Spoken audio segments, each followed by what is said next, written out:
Hey guys, welcome back to the channel.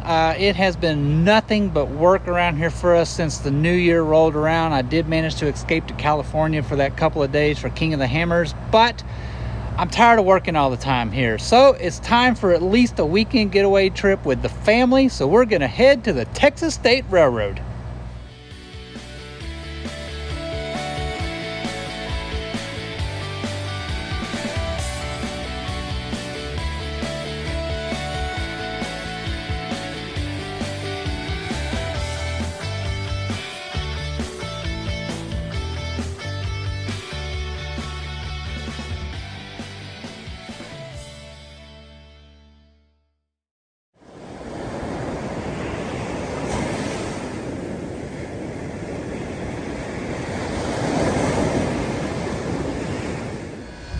Hey guys, welcome back to the channel. Today is all about the Texas State Railroad. As you know, if you follow the channel, you know that we have been here before. We absolutely love coming up here, but today is a little bit different trip. See, today at the Texas State Railroad is all about the steam. And as you can see from the piles of people behind me, this is a very popular time for the Texas State Railroad. You see in April, they do bring out the steam engine and run the rails with nothing but steam power. Last time we were here, it was diesel electric locomotives, which is still historic. Those things have very famous meanings behind them as well. But today is very historic as we're gonna run the Texas State Railroad steam style. But first we have to actually get there. So to ride the Texas State Railroad, you have to go to the Palestine Depot. The train runs round trip from Palestine to Rusk, Texas, and back to Palestine. If you're coming from Rusk, you simply take Highway 84 west. It is about 28 miles from downtown Rusk, approximately 24 miles from the Rusk Depot. You'll find the entrance to the park on your left. There is a big sign that says Texas State Railroad. There's a big entryway there and everything. If you are coming from Palestine, Texas, you simply take Highway 84 east, about 4.5 miles from downtown. You'll find the entrance on your right. Again, the same sign says Texas State Railroad, and there's a big entryway right there. Again, the train does run from Palestine to Rusk and back to Palestine. You cannot get on at the Rusk Depot. It makes it very convenient if you're going to camp. You can stay at the Rusk Depot. There's a campground there. It's super awesome. You just get up in the morning.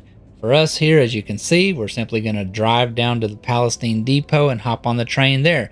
Again, from the campground, it's about 24 miles, taking Highway 84 west towards Palestine.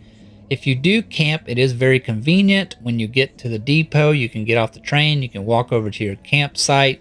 You can grab lunch at your campground, and then you can simply walk back over there, enjoy the sights and sounds. There's a beautiful lake there. They have pavilions. They have picnic tables everywhere. And then you can simply hop back on the train and ride it back to Palestine.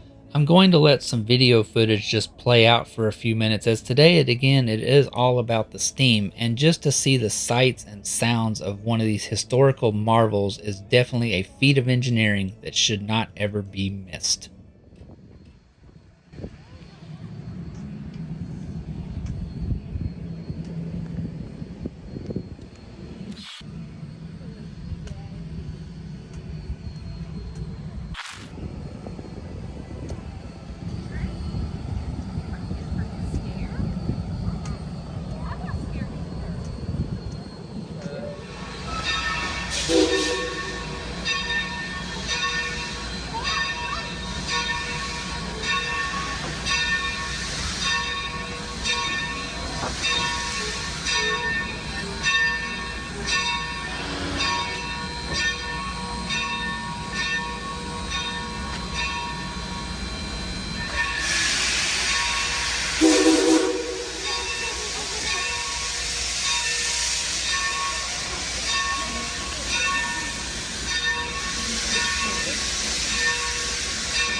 I see you got the air conditioning on this morning. Yeah, that's a tough time keeping up. That's pretty awesome. Locomotive number 400 began its career on the Tremont and Gulf Railway, a Louisiana short line. Wearing number 30, it was built by the Baldwin Locomotive Works in 1917. The engine is a 282 type, which means it has 2 small wheels at the front of the engine, 8 drive wheels, the large wheels, and 2 small wheels at the rear of the engine. This type of locomotive is commonly referred to as a Mikado because its first engine of this wheel arrangement were ordered by the government of Japan. The Tremont and Gulf operated this locomotive until 1954 when it was sold to the Magma Copper Mine in Magma, Arizona. During its tenure at the mine, the locomotive was utilized in the 1962 epic MGM movie How the West Was Won. Viewers of this movie may recall the spectacular train crash scene the engine was featured in. The mine replaced its steam engines with diesel power in the late 60s, seemingly ending the long career of the lanky Mikado. However, in 1974, it came out of its brief retirement. Texas State Railroad staff, scouring the country in search of viable steam locomotives, located and purchased this engine. It was shipped by rail to Texas and underwent extensive repair and refurbishing.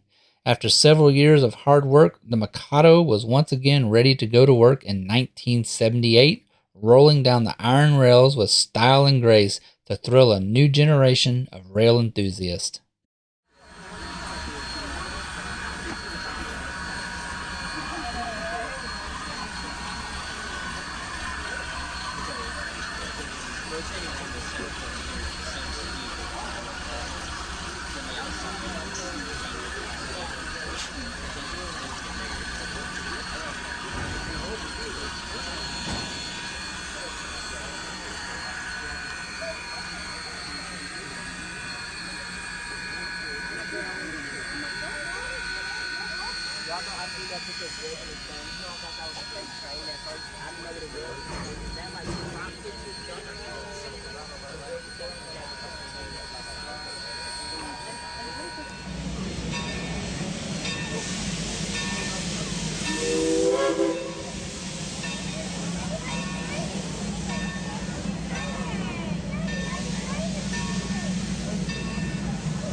It's actually moving up more than I was thinking it would be.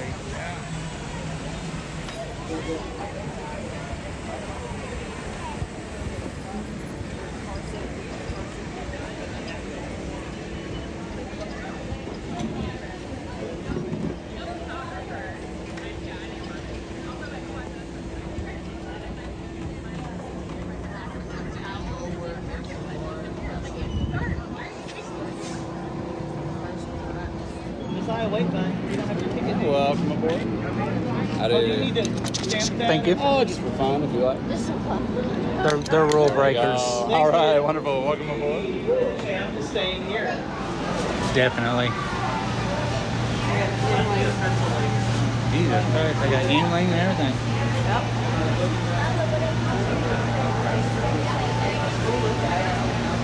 Oh, yeah, pretzels.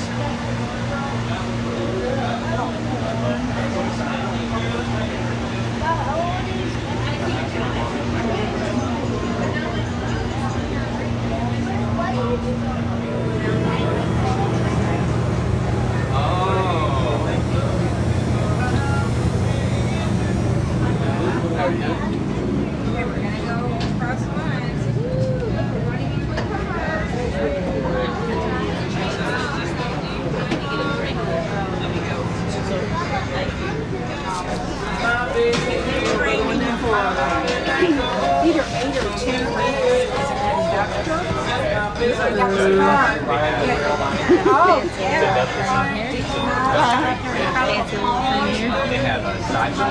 something happens, like a finger flies off or something, I would pass out, and I do not want to see that today.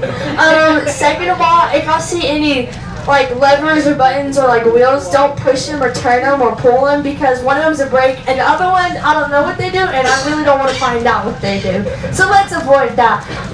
You can go into the concession stand car right here, but besides that, that's the only car you can go in. Whenever we get back to the Palestine Depot, so whenever we get back here at the end of the train, whenever we start deboarding, you can go to any car you want and look at them, take pictures. People will be cleaning, but you just kick them out the way. They'll be fine. The bathroom's right down there on the right, that little door. We're gonna come by in like 5 or like a few minutes to take y'all's orders. If you do decide to go into the concession stand car, be sure you're not standing in the middle of the vestibule while the car is moving. But other than that, y'all have a good time. Thank you. I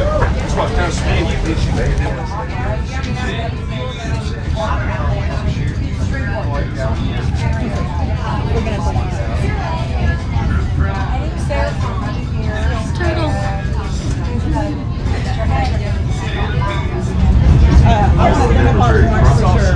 The railway slipped into the community of You wanted a Bloody Mary? much more developed. The Bloody Mary. Spicy or non-spicy? Railroads designated a state park. Yes, ma'am. He wants the 610. Yes, ma'am. And I want the Lone Star Surprise or something. Yes, ma'am. The Texas prison system built a short rail line from the Rusk State Penitentiary to hardwood timber stands where charcoal was made for firing the prison's iron ore furnaces. The rail line became the foundation of the Texas State Railway, organized in 1896 to make the prison self-supporting and to develop the region's economy. Built by prisoners and supervised by the state penitentiary system, the line was completed in 1909 to Palestine, approximately 35 miles west, where it connected with existing routes. Financial woes and the closing of the furnaces led to the line being leased to the Texas and New Orleans Railroad and later the Texas and Southeastern Railroad, which operated the line until 1969. Control of the line was transferred to the Texas Parks and Wildlife Department in 1972 for development as a state park. Restoration of the tracks between Rusk and Palestine was accomplished by the Texas Department of Corrections inmates. New depots and parks were built at each terminus. Vintage steam locomotives and rail cars were purchased to provide tourist passenger service from Palestine to Rusk. The park has since become one of the most popular tourist attractions in the state of Texas.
popular fishing destination, which is normally a tranquil little creek that crosses directly underneath the tracks in the middle of the bridge, as you can see, the Neches River is anything but that right now.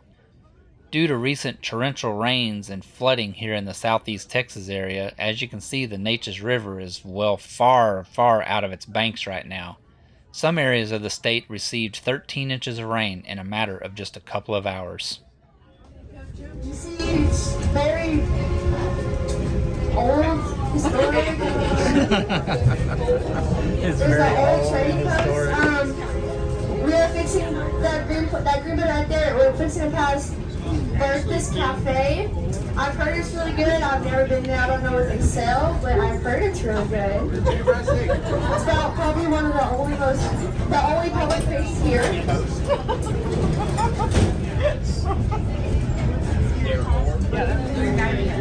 And if you're like coming up on my left, we're fixing to pass the turntables. This was built in the 1820s. It was built in Paris, or someone from Paris, I want to say. We don't use it anymore, but it's really cool. It can like wash the trains, turn the trains around, and it used to work, but it's just too old to work now.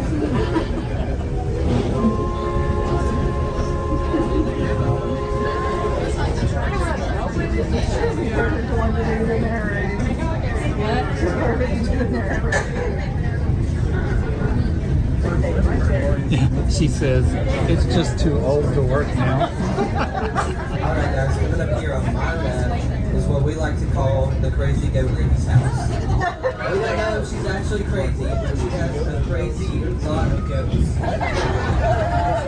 If you want, you can come stop by Maydale. I think she has them for sale. They're a little pricey. But if you look really closely, you'll be able to see a big white dog that he thinks he's a goat because he looks like a goat.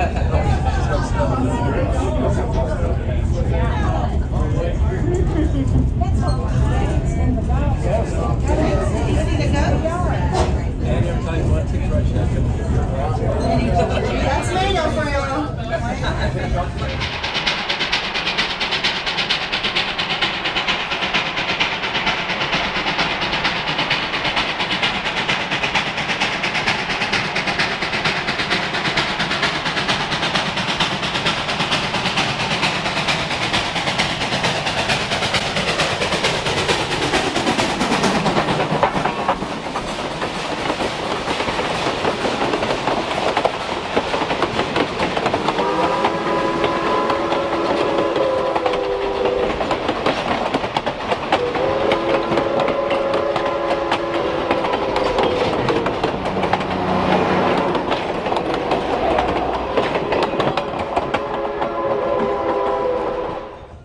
So welcome to Rusk, Texas. This will be our stop-off point for lunch here at the Rusk Depot. Now, for those passengers that pre-ordered lunch, which you can do, this is where you'll hop off the train. You'll go over to the meal car, which actually was a mail car at one time. But anyways, if you pre-ordered, they have two lines. One is for pre-orders. One is for those that didn't. If you pre-ordered, you simply go through there. They gather your information. They hand you your lunch. There's plenty of tables, pavilions. You can sit around the lake. You can get back on the train, eat lunch, whatever you want to. If you didn't pre-order, no worries. The line does go pretty quickly. You still have plenty of time. I think they have like chicken strips, hot dogs, some salads. I believe they have some veggie wraps, stuff like that. Drinks. I don't know everything they have. We've never eaten there, but for us, we have a little different plan for lunch, as we're staying at the campground here at the Rusk Depot. It's only about a 5-minute walk over there. So if you're going to ride the rails and you have an RV, it is very convenient to stay here at the Rusk Depot. You drive down to Palestine, get on the train, ride here, get off, walk over there to your rig, enjoy your lunch, which is what we're going to do. Then you can walk back over here. You got plenty of time to do that. The lake is really nice. There's some great views around there. There is a lot of fish in the lake. But anyway, this is the Rusk Depot, and it is lunchtime.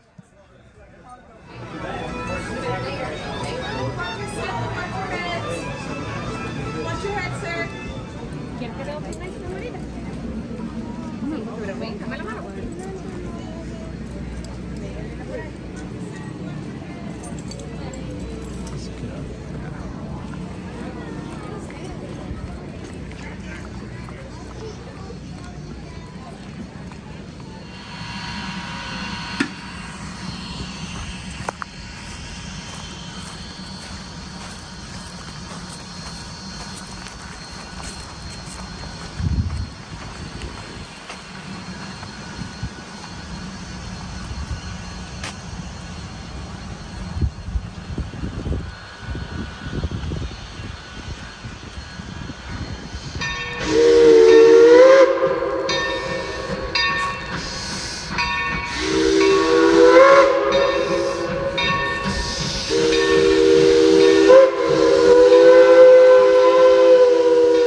How's that for close?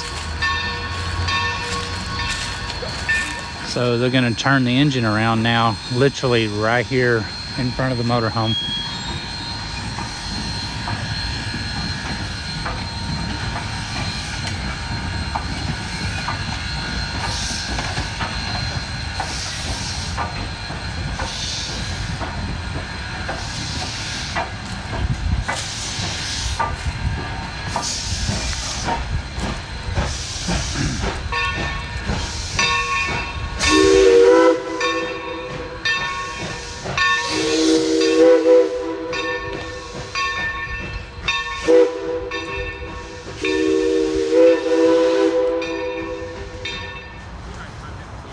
So that's the cool thing about camping here at the Texas State Railroad. I mean, the depot is literally right there. So we just walked off the train. We're going to walk right over here. Here's the campground. Okay. I not watched my first video.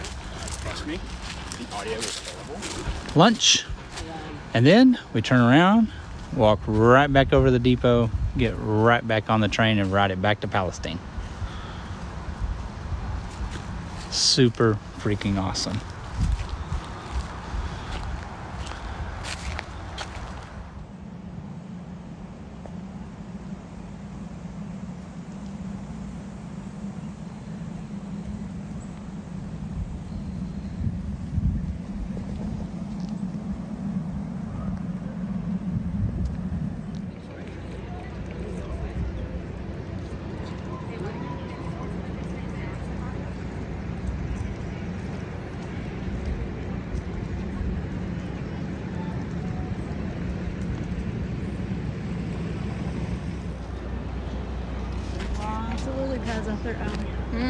I know it. Let's come over here tonight and find the bullfrogs. What is it? You're gonna have to come over here, walk over here tonight and find the bullfrogs. You have fun with that. You gonna stay with Chloe?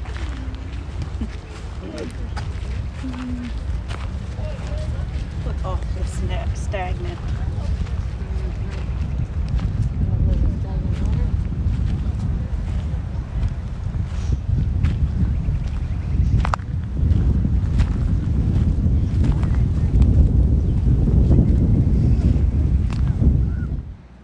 You are more than welcome to fish here at Cherokee Lake, and of course if you stay at the campground it's just super convenient to walk over here and fish all you want to, really. The lake is home to several species that are very popular here in the state of Texas, including the largemouth bass, which there is a 5 fish limit per day, crappie, a 25 limit per day, and of course the good old Texas catfish, a limit of 5 per day.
That's going to conclude our stop here at the Rusk Depot. Of course, as you can see, we've boarded back on the train now. We're going to start making our way back to Palestine. The stop over here at Rusk is about an hour to an hour and 15 minutes, just kind of depending on how long it takes them to get the train engine turned around, get it recoupled. I believe, do not quote me on this at all, but when they disconnected the train and they went to turn it around, it did stay gone for a little bit.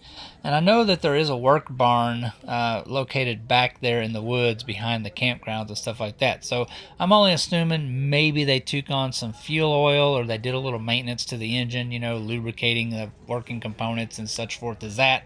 But anyway, it's about an hour to an hour and 15 minutes here, and then we're just going to make our way back to the Palestine Depot.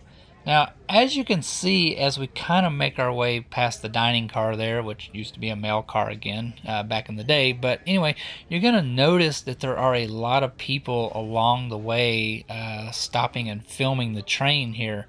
I'm telling you, when the steam engine runs here, it is a very popular item among all the locals, as well as folks that come from all over the place just to video these vintage steam engines.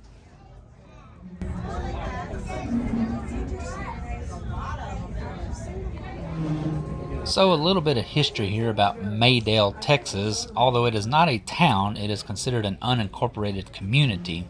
But this area of what is known as Maydale today was first settled in the 1840s. It did not develop into a community until the arrival of the Texas State Railroad, which was building a track through here in the area around 1906.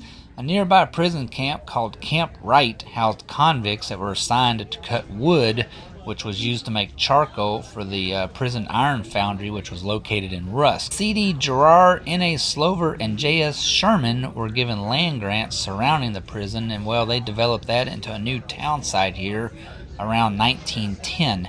They named it Maydale for Maydale Campbell, who was the daughter of the former Texas governor, Thomas Mitchell Campbell. She actually sang during the opening of the town site. Most people from the surrounding communities of Gent, Java, Mount Comfort, and what was Pinetown came here to settle in Maydale, and well, in 1914 the community had actually grown to 150 residents. They had a Baptist church, several Christian churches, 4 general stores, a bank, a cotton gin, and a drugstore. It reached its population zenith of about 450 in 1929. Although the Great Depression had a different idea for the community of Maydale, and well, the population plunged to about 150. It did make a little bit of a comeback though after World War II, and well, the population grew back to about 250 by the early 1990s, and well, that's kind of sort of where it's plateaued and peaked out.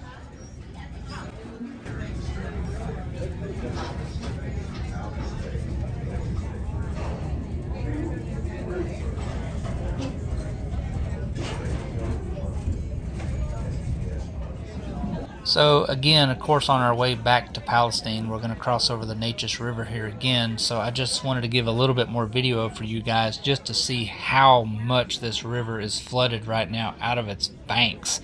This is very unusual. This river does not look like this at all. But I'm telling you, man, we had an absolute torrential downpour, and when it came, it just came by the bucket loads. So our ride on the Texas State Railroad by steam has come to an end. We've made our way back here to Palestine, and after everybody disembarks off the cars, you are more than welcome to walk through all of the other additional classes of seating. The classification that we were sitting in during the video was called first class. Our last video that we did, I'll put a link here, we sat in the open air seating. But we've made our way in here now to what they call the presidential car, which as you can see is very nice. Lush couches, lush seating, lots of tables, and absolutely fantastic views. Now we're going to make our way up into the dome car now. I did not get any of the lower views as we were very intrigued about the upper view here to see what it was like, because this is what we want to ride in next time. And as you can see, again, very lush couches, seating, and the views from up here are absolutely outstanding with all of this glass. Oh yeah, see, this car comes equipped with a margarita machine.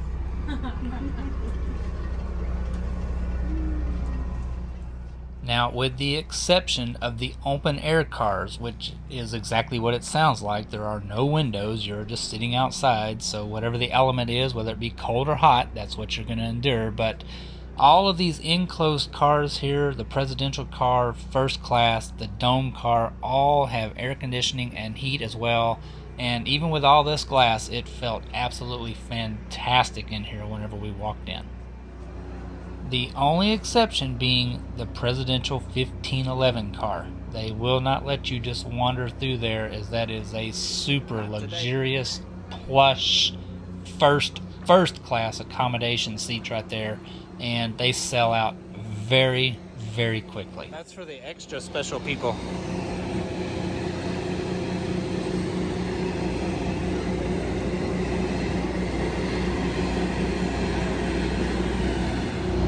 That is it for us again for the Texas State Railroad. Had an absolute blast as usual. The steam train was super, super cool.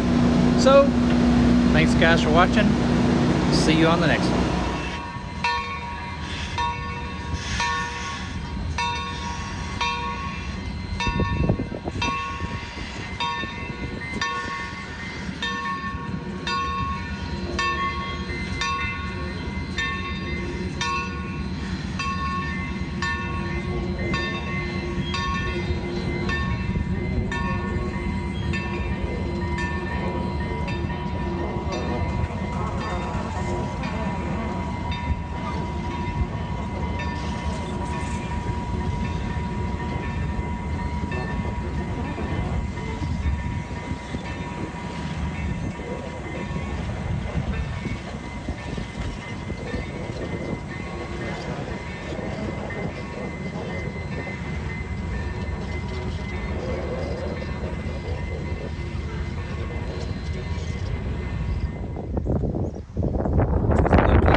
Sitting in the middle of the road, like to got hit twice while I was trying to get out there to pick him up. I'm gonna do my turtle rescue today, folks.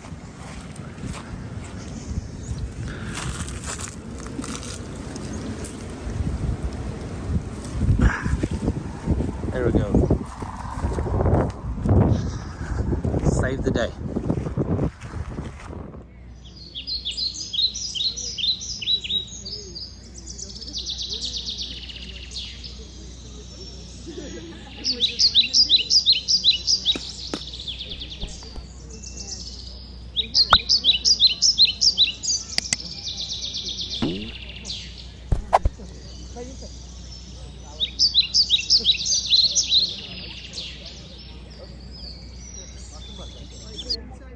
Pricing for the Texas State Railroad varies according to the classification of car that you would like to ride in. Also, any specialty rides such as the Polar Express Run or dinner rides will also affect ticket prices.